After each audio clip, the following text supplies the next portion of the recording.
Confessions of a Hot Mess was born in a parking lot, not in a classroom, not in a moment of clarity. It started when a man looked me in the eyes and told me, "I don't know what else to say. It's like you know that you're broken, right?" And I went inside, and I danced, and I laughed, and then I went home and I wrote, because I didn't know what else to do with all that pain. And that night became the first Confessions. I didn't think it was going to turn into a column, but soon it became a rhythm, a weekly thing, and now nearly 30 confessions later, I'm graduating. I wrote about a lot. The boys, sure. The ones that said I was too much, then came back when they missed the version of me that was easier to control. The one who said he couldn't wait for his confessions until he got one. And suddenly I was cruel. Suddenly I was the villain. But I also wrote about more than that. I wrote about losing my dream job, about watching it slip away before I even got to prove I belonged. I wrote about losing friends that I thought would be there for life, about the group chat that got quiet, about the way some people disappear without ever saying goodbye.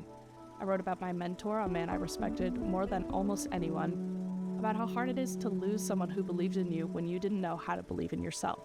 I wrote about my sister, about my family, about the complicated love we carry and pass down and wrestle with.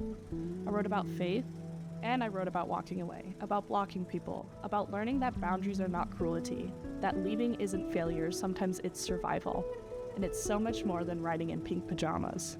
And yeah, I wrote about the sticky stuff, the gross stuff, the stuff people don't want to talk about but live through anyways. I wrote about it because someone had to, because I wish someone had done it for me. And I know how that sounds. Like I think I'm doing something big, like I think this column meant something. But I do think that, even if it's vain, because I know what it meant to me.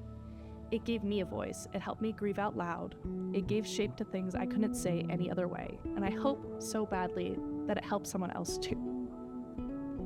Because people wrote to me, said thank you, said I thought I was the only one, and that's the point. This was never just about me. This column didn't just help me survive, it helped me become. It taught me how to love and grieve in public, how to be seen fully, without apology. So this is the last one, the final confessions of my college career. I'm not broken, I'm not bitter, I'm not ashamed of what I've written. I'm graduating with 30 stories behind me and more still waiting to be told. If you've ever read a Confessions and saw yourself in it, thank you. If you cried with me or laughed about the timing of the universe or said same, thank you. If you told a friend to read it or DM'd me something you were too scared to say out loud, thank you. You helped me keep going. You reminded me that words can be a bridge when the world feels too lonely. Thank you for showing up for me even when it wasn't pretty, even when it was messy, even when I was still figuring it out. You gave me the space to be real. And I hope I gave you something too.